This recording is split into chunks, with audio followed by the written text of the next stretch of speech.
বিকাল সবাইকে জানাই ভালোবাসা, সবাই ভালো থাকবেন।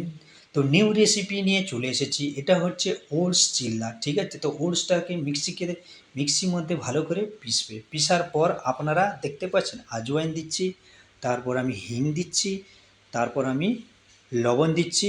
এবার আমি জল দিয়েছি। জলটা দেওয়ার পর ভালো করে মিক্স করবে, ঠিক আছে? যেরকম গুটলো না হয়ে যায়, ঠিক আছে?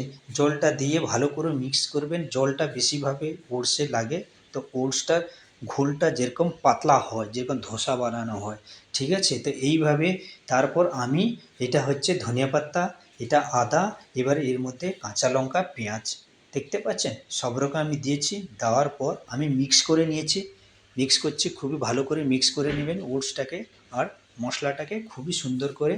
তারপর আপনারা এদিকে আমি গাজর একটা নিয়েছি, গাজরটাকে কাদুকস করছি বারিকওয়ালা, যেটা একদম সবচেয়ে বারিক।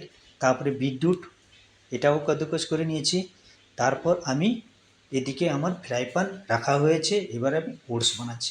তো ওটসের চিল্লাটা যখন বানাবে আপনারা গ্যাসটা মধ্যম আঁচ রাখবে, আর তাওয়াটা যেন বেশি গরম না হয়, ঠান্ডা হলেও হবে না, হিটটা ঠিক বরাবর রাখতে হবে।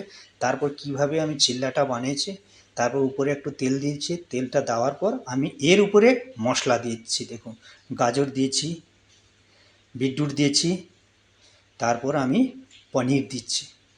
তো এ হয়ে গেল ধনিয়া পাতা, পনির, এ আমার হয়ে গেল মশলা চিল্লা, ঠিক আছে? এটা হচ্ছে মশলা দিয়ে চিল্লা।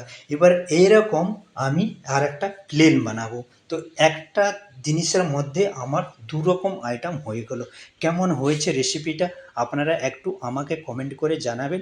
আর আপনারা আমার সাথে এনি টাইম থাকার চেষ্টা করবেন। আমি সময় পাচ্ছি না, খুবই কাজে ব্যস্ত আছি।